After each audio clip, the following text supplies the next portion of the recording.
আমাদের এই জাতিকে অগ্রগতির দিকে নিয়ে যেতে চাইলে, টেকসই উন্নয়ন করতে চাইলে সর্বক্ষেত্রে, তাহলে আমাদের সেই ভাবনাকে গুরুত্ব দিতে হবে। তার আগে জানতে হবে তাদের ভাবনাটা কি। সেই জন্য আমরা সমগ্র দেশে বিভিন্ন সেমিনার সিম্পোজিয়াম করে তারুণ্যের রাজনৈতিক ভাবনা জানতে চেয়েছি।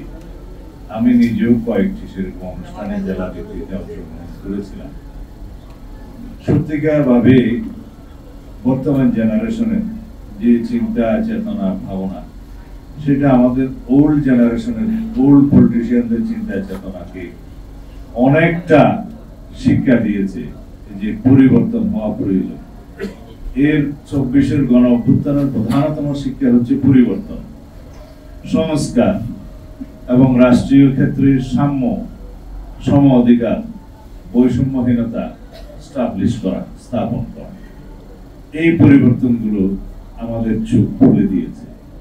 এগুলো যদি আমরা ভবিষ্যতে এই তারুণ্যের ভাবনাগুলোকে জাতীয় জীবনে ধারণ না করতে পারি, সেইভাবে আমরা যদি আইন প্রণয়ন না করতে পারি, এবং সেইভাবে যদি আমরা মেধা এবং জ্ঞান নির্ভর, প্রযুক্তি নির্ভর সমাজ বিনির্মাণ না করতে পারি, তাহলে তাদের ভাবনা বাস্তবায়ন করা সম্ভব হবে না, এবং আমাদের এই রক্তে অর্জিত সুযোগকে আমরা হারিয়ে ফেলব।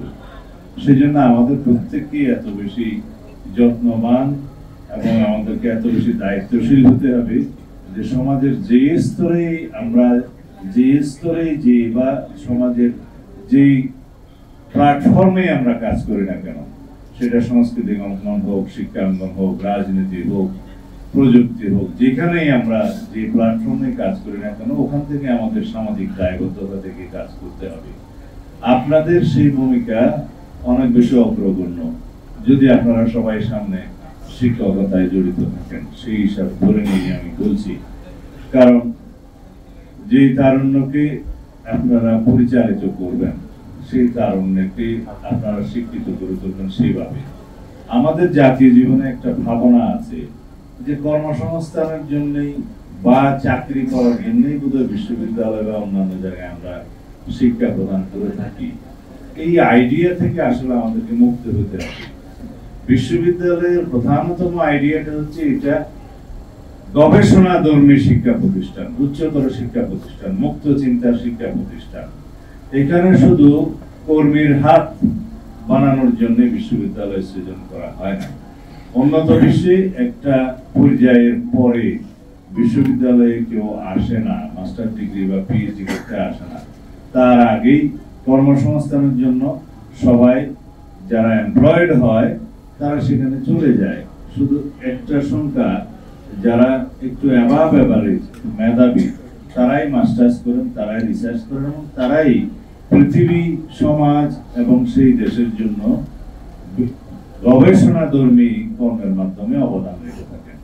কেউ সমগ্র পৃথিবীর জন্য তার রিসার্চকে স্থাপন করেন, কেউ সেই দেশের জন্য, কেউ সেই সমাজের জন্য, এবং সেক্টরের অবদানের জন্য, যেমন এগ্রিকালচার সহ বিভিন্ন বিষয়ে জলবায়ু ভিত্তিক গবেষণার মাধ্যমে সেই সেক্টরকে উন্নয়ন করে থাকেন। আমি এই জন্যই সেক্টর বললাম, বাংলাদেশ যেহেতু কৃষি নির্ভরশীল দেশ, এখানে যদি আমরা কৃষি বিশ্ববিদ্যালয় থেকে যে সমস্ত গবেষকরা বাংলাদেশের জলবায়ুতে উপযুক্ত শস্য সহ বহুমুখীকরণ শস্যের এবং অন্যান্য বিষয়ে যেগুলো আমরা আমাদের প্রযুক্তির মধ্য দিয়ে একটা গ্লোবাল স্ট্যান্ডার্ডে নিয়ে যেতে পারি, যেমন সোনালী আজকে নিয়ে গিয়েছে পরিবেশ বান্ধব ব্যাগের প্রচলন করতে চেয়েছিলেন, এখন কতটুকু অবস্থায় কি অবস্থায় আছে জানি না। এরকম আরো অনেক বিষয় আছে যেগুলো আমরা এখান থেকে রিসার্চের মাধ্যমে গ্লোবাল স্ট্যান্ডার্ডে নিয়ে যেতে পারি এবং সারা পৃথিবীর জন্য এটা কন্ট্রিবিউট করতে পারি। যে সায়েন্টিস্ট পার্টির থেকে একটা এনভায়রনমেন্ট ফ্রেন্ডলি ব্যাগের উদ্ভাবন করেছেন, সেটা একটা গ্লোবালি ইনোভেটিভ আইডিয়া এবং এটা ইনভেনশন হিসেবে প্রতিষ্ঠিত হয়েছে। কিন্তু আমরা হয়তো কমার্শিয়ালি সেটাকে এখনো ভায়াবল করার জন্য সরকারি উদ্যোগে প্রজেক্ট নিতে পারিনি। শুনেছিলাম একটা নেওয়া হয়েছিল, কিন্তু সেটা কতটুকু আলোর মধ্যে গেছে জানি না। তো সেই জন্য বলছি যে সেক্টরাল রিসার্চের মধ্য দিয়ে আমাদের দেশকে আমরা এগিয়ে নিয়ে যেতে পারবো এবং গ্লোবালি কন্ট্রিবিউট করতে পারবো। সেই জন্য হচ্ছে উচ্চতর এবং গবেষণামূলক শিক্ষা, যেটা বিশ্ববিদ্যালয়ে করা হয়, তার নিচ থেকে যেটা এখানে আপনারা বলেছেন ভোকেশনাল ট্রেনিং ইনস্টিটিউট এক্সেট্রা, সেটা একটা পর্যায়ে থেকে তাদেরকে ভোকেশনাল শিক্ষা দিতে হবে, কর্মসংস্থানের হাত হিসাবে তাদেরকে প্রশিক্ষিত করে তোলা হবে। সবাই রিসার্চ এবং মাস্টার্সে যাবে না। আর গবেষণায় আন্তর্জাতিক মান এবং বিশ্বমঞ্চে নেতৃত্বের যোগ্যতা উন্নয়নের সুযোগ বৃদ্ধি, কিছুটা আমি বোধহয় আগে বক্তৃতায় টাচ করেছি। আর কর্মসংস্থান নিয়ে তারুণ্যের ভাবনা, এটা একটা আমাদের জন্য অত্যন্ত গুরুত্বপূর্ণ বিষয়। এগিয়ে নেওয়া যায় না, সেই তহবিলের ব্যবহারটা নিশ্চিত করতে হয়। আমরা যেখানে দেখি সবাই তহবিল বৃদ্ধি করে, বাজেট বৃদ্ধি করে এবং সেই বাজেটের অপব্যবহার হয়, তো সেটা যেন শুধুমাত্র অবকাঠামোর জন্য না হয়ে এটা আমাদেরকে চিন্তা করতে হবে গবেষণা ধর্মী সহ অন্যান্য স্কোপ যেগুলো, সেই স্কোপগুলো সৃজন করা। শুধুমাত্র ইনফ্রাস্ট্রাকচার বা বেতন ভাতা এই সমস্ত সুযোগ সুবিধার ক্ষেত্রে অর্থ প্রদান করা যাবে, কিন্তু শুধুমাত্র ওখানে না, যে গবেষণা ধর্মী এবং অন্যান্য ফ্যাসিলিটিস যেগুলা সাস্টেইনেবল কন্ট্রিবিউশন রাখতে সক্ষম হয়, সেই ক্ষেত্রে ব্যয় করা ভালো। যেন আমরা গবেষণার জন্য বেশি গুরুত্ব দিই, অর্থ বরাদ্দ করে স্কলারশিপ দিই, সেই বিষয়গুলো রাখতে হবে। আমি পরিশেষে এই বিষয়ে কনক্লুশন এখানেই টানবো যে পরিবর্তনটা আমরা আশা করছি জুলাই গণঅভ্যুত্থান পরবর্তীতে, সেই পরিবর্তনটা সর্বক্ষেত্রে আমরা শুধুমাত্র, আমার এত জ্ঞান নাই, আমি জাস্ট আপনাদের পুস্তকটা পড়েই বলছি যে দৃষ্টিভঙ্গির পরিবর্তনটা, সমাজে যে পরিবর্তনটা জুলাই গণঅভ্যুত্থান যে সুযোগটা এনে দিয়েছে, স্কোপ, সেটা কি শুধুমাত্রই কর্মসংস্থানের জন্য? বৈষম্যমূলক যে চাকরি ব্যবস্থা ছিল তার বিরুদ্ধে কি সংগ্রাম হয়েছে শুধুমাত্র? এটা ছিল পুঞ্জীভূত ক্ষোভের একটা বিস্ফোরণ দীর্ঘ 16-17 বছরের ফ্যাসিবাদী শাসনের। তার মধ্যে একটা আইটেমের উপরে বারুদ লেগে গিয়ে বিস্ফোরিত হয়েছে সেই ক্ষোভ, সেটা ছিল বৈষম্যমূলক চাকরি ব্যবস্থা। সেটা খুব দ্রুতই এক দফাতে পরিণত হয়েছে, যেটা আমাদের অবিরাম সংগ্রামের ফসল, দীর্ঘদিনের রক্তের শোষণের মধ্য দিয়ে গড়িতে হয়েছে। সেটা ছিল এই ফ্যাসিবাদী শাসন ব্যবস্থার পরিবর্তন ছাড়া কোনোদিনই বৈষম্য পরিবর্তন করা যাবে না। বৈষম্যমূলক শিক্ষা ব্যবস্থা, চাকরি ব্যবস্থা, সমাজ ব্যবস্থা, আইন ব্যবস্থা কোনো কিছুই পরিবর্তন হবে না। তা আমরা সেই এক দফা পরিণত হতে পেরেছিলাম এবং সেই এক দফার বিজয়ের মধ্য দিয়ে, গণঅভ্যুত্থানের বিজয়ের মধ্য দিয়ে, ফ্যাসিবাদের পতনের মধ্য দিয়ে যে দৃষ্টিভঙ্গি আমাদের পরিবর্তন হওয়া দরকার, সেটা হচ্ছে শুধুমাত্র অর্থনৈতিক উন্নতি না, আমাদের জাতিগতভাবে আমাদের মানসিক দৃষ্টিভঙ্গির পরিবর্তন প্রয়োজন। এবং সেই ক্ষেত্রে এখানে আরো একটা কথা বলা হয়েছে যে প্রাতিষ্ঠানিক রূপান্তরের প্রয়োজন। সেই প্রাতিষ্ঠানিক রূপান্তরটা কি? প্রাতিষ্ঠানিক রূপান্তরটা হচ্ছে জাতীয় ভিত্তিতে যদি আমরা মানসিকভাবে পরিবর্তন হতে পারি, আমাদের মানসিকতা, আমি এটা আরো অনেক সেমিনারের কথা বলেছি যে আমাদের সবচেয়ে বেশি দরকার হলো আমাদের মানসিক সংস্কার। শুধুমাত্র আমরা ঐক্যমত্য কমিশনের আইনি সংস্কার, সাংবিধানিক সংস্কার নিয়ে কথা বলছি।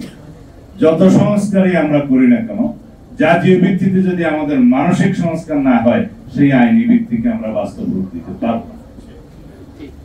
এটা মুদ্রা কথা। কারণ প্রাতিষ্ঠানিক রূপান্তর বলতে আপনারা যা বুঝান বা আমরা যা বুঝি, তা হচ্ছে গণতান্ত্রিক প্রতিষ্ঠান সমূহের শক্ত ভিত্তি যেন আমরা রচনা করি, যেগুলো গণতন্ত্রকে প্রতিষ্ঠিত করবে, পাহারা দিবে, রক্ষা কবচ হবে। সেই প্রতিষ্ঠানগুলো কোনগুলা? যেমন বিচার বিভাগ, স্বাধীন নির্বাচন কমিশন, দুর্নীতি দমন কমিশন, সাংবাদিক, এই যে প্রেস, ফ্রিডম অফ প্রেস, এর বাইরে থাকবে কেয়ারটেকার গভর্নমেন্ট সিস্টেম। এগুলো হচ্ছে ডেমোক্রেটিক ইনস্টিটিউশন, যেগুলো আমাদেরকে শক্ত ভিত্তির উপরে দাঁড় করিয়ে দিতে হবে। এগুলো কিভাবে? কিছু কিছু প্রতিষ্ঠান সাংবিধানিক প্রতিষ্ঠান, এই যে গণতান্ত্রিক এবং সাংবিধানিক প্রতিষ্ঠানগুলো শক্ত ভিত্তি রচনা করে দেয়া, এটাই হচ্ছে প্রাতিষ্ঠানিক রূপান্তর। এই রূপান্তরটা যদি আমরা অর্জন করতে পারি, ঘটাতে পারি, তাহলে এই জাতির মুক্তি ইনশাআল্লাহ অবশ্যই আমরা পাব। এই জাতির মুক্তির মধ্য দিয়ে আমরা আমাদের যে কাঙ্ক্ষিত চাহিদা, তারুণ্যের যে ভাবনা এবং তারুণ্যের যে প্রত্যাশা, সেগুলো সবকিছু আমরা পূরণ করতে পারব। তা আমরা আসুন, জাতীয় জীবনে যে মুক্তির স্বাদ আমরা এখন পাচ্ছি, গণতান্ত্রিক আবহাওয়ার মধ্যে আছি, আমরা তর্ক বিতর্ক করি ঐক্যমত্য কমিশনের মতো, তারপরে জাতীয় ক্ষেত্রে যেন আমরা সবাই জাতির স্বার্থে, গণতন্ত্রের স্বার্থে, দেশের স্বাধীনতা এবং সার্বভৌমত্ব রক্ষার স্বার্থে যেন আমরা একই জায়গায় ঐক্যবদ্ধ থাকি। এটা আমাদের প্রত্যাশা এবং এটা তারুণ্যের প্রত্যাশা, তারুণ্যের ভাবনা। তো যেহেতু রাজনীতি করি, সব জায়গায় গেলে সাংবাদিক বন্ধুরা ধরেন, ভোট ইচ্ছে গেলে ধরবে, তার আগে এখানে বলে সেটা হচ্ছে গতকালকে একটি রাজনৈতিক দল বলেছে যে জনমতের চাপে অবশেষে বিএনপি গণভোট মেনে নিয়েছে।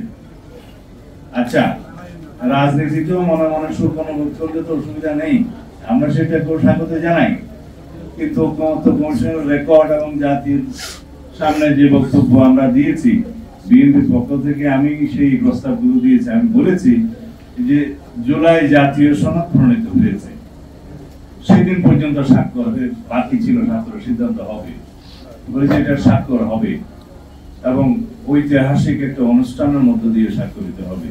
সেই জুলাই জাতীয় সনদ স্বাক্ষরিত হওয়ার পরে টোটাল সম্পূর্ণ জাতীয় সনদের বাস্তবায়নের উপরে জনগণের আমরা একটা সার্বভৌম জনগণের সম্মতি নেব, যাতে তার উপরে আর কোনো আইনি ভিত্তি বলার কোনো সুযোগ না থাকে, কারণ ওইটাই সর্বোচ্চ আইনি ভিত্তি।